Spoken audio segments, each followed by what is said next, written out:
Dear young brothers and sisters of the new generation of Hindustan, Namaskar.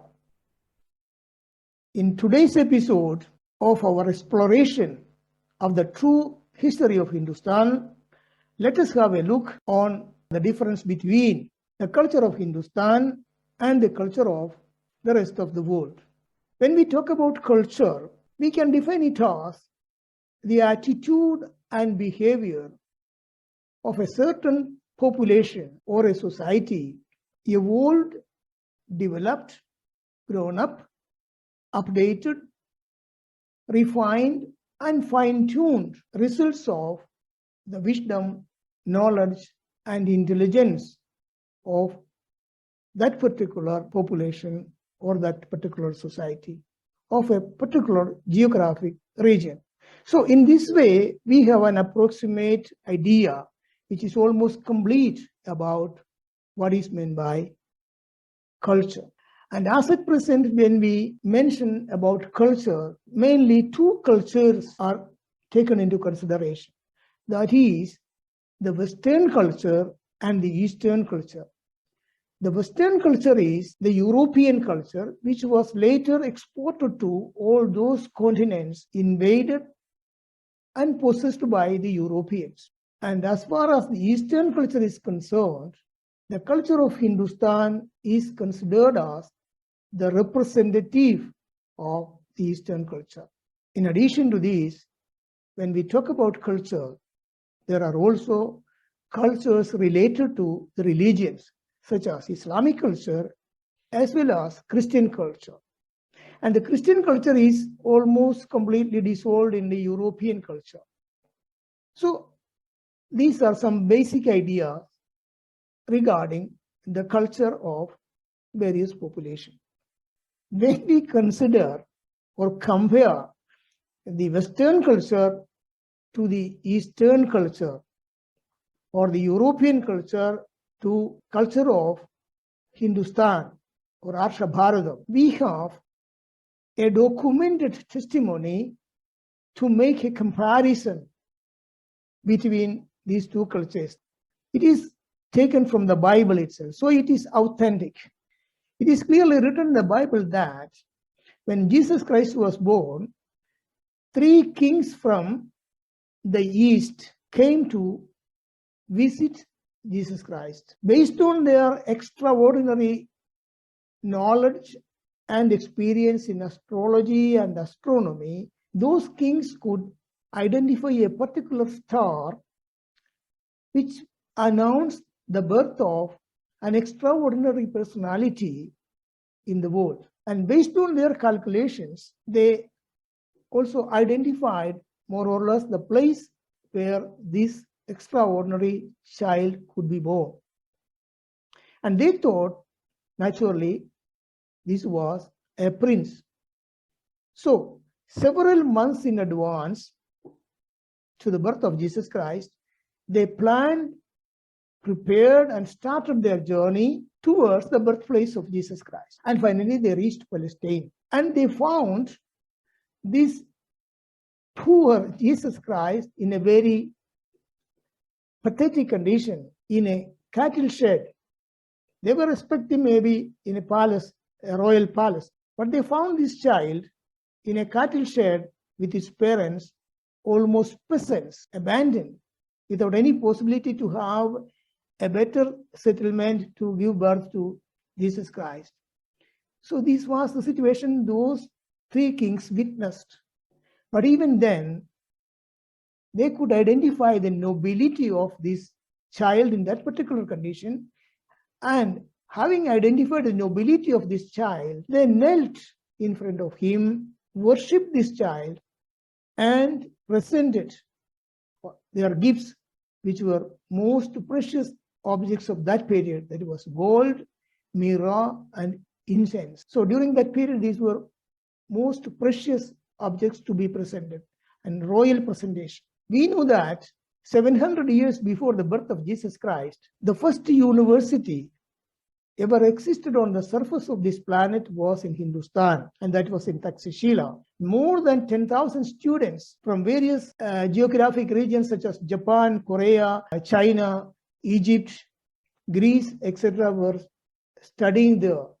So with 100% rationality, we can conclude that at least one of these kings was from Hindustan. Considering their behavior, their ability, their knowledge, their wisdom, and their approach, we can confirm that was a typical example for the Eastern culture. And now we'll look into the Western culture related to the same event. That is, when King Herod, who was the representative of the Roman emperor, when he heard about the birth of an extraordinary personality in Palestine, he ordered to cut the throats of all the male children below 2 years of age to annihilate them. That is an excellent example for the Western culture, which still prevails. We have another example from the history to compare the Western culture to the culture of Hindustan. That is the invasion of Alexander of Macedonia up to Asia Minor. So this person is known as Alexander the Great. For them, he was great.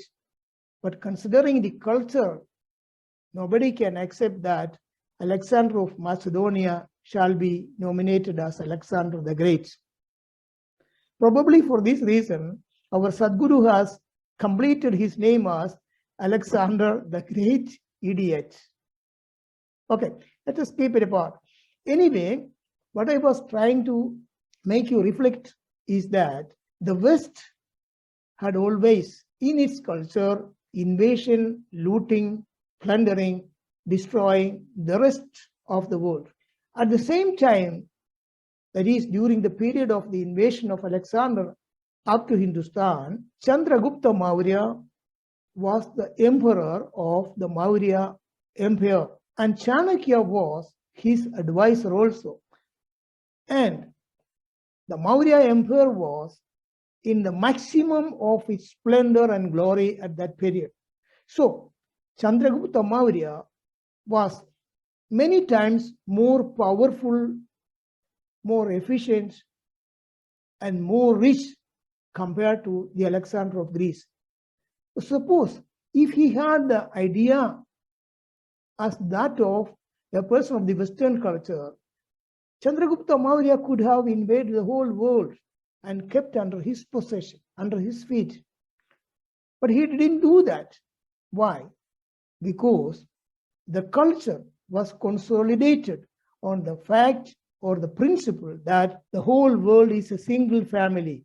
Vasudhaiva Kudumbakam. So you won't go and attack another member of the same family. Again, the culture of Hindustan was also based on another fundamental that Loka Samasta Sukhino Bhavantu. So these were the two reasons why no king, very efficient, powerful kings like Rajaraja Chola, Chandragupta Maurya, Vikramaditya, so none of them had the intention to go and take away something of another member of the family. So this was the nobility. And as far as the Islamic culture is concerned, I think better not to mention it because the historical facts demonstrate that Islamic culture is a synonym of invasion, looting, plundering, destruction, forced conversion of their religion, so on and so forth. The knowledge, experience, and wisdom of Hindustan and its culture in every field, such as economic, social, scientific, technical, spiritual, and all related fields, are also documented by thousands of acharyas in thousands of books and during thousands of years. A vast majority of such documentation was totally destroyed during the invasions intentionally destroyed by the invaders. Let us have a look on the memories or some of the examples of such documentation. These are examples of the Vedic text written since 6000 BC. Vedic doesn't mean only spiritual, but all fields of possible and imaginable activities of human race, such as technical, scientific, economic, spiritual, everything is included in our Vedas. And these are examples of single pages of these vast documentations with very beautiful and attractive cover pages also. See how much care was paid, how much work was done to prepare documentation in this way. When the Islamic force invaded and destroyed the University of Taxila, they lit fire to the library of that university, and it remained burning for almost 3 months, as it is recorded in the history. So we can imagine the enormous quantity of documents like this burned out during that episode. Now we already have an exhaustive outlook and comparison of the culture of Hindustan to that of the rest of the world. Similar documentation was not available in any part of the world in that period. And what all developments in all fields happened in Europe, they happened only during and after the Renaissance period.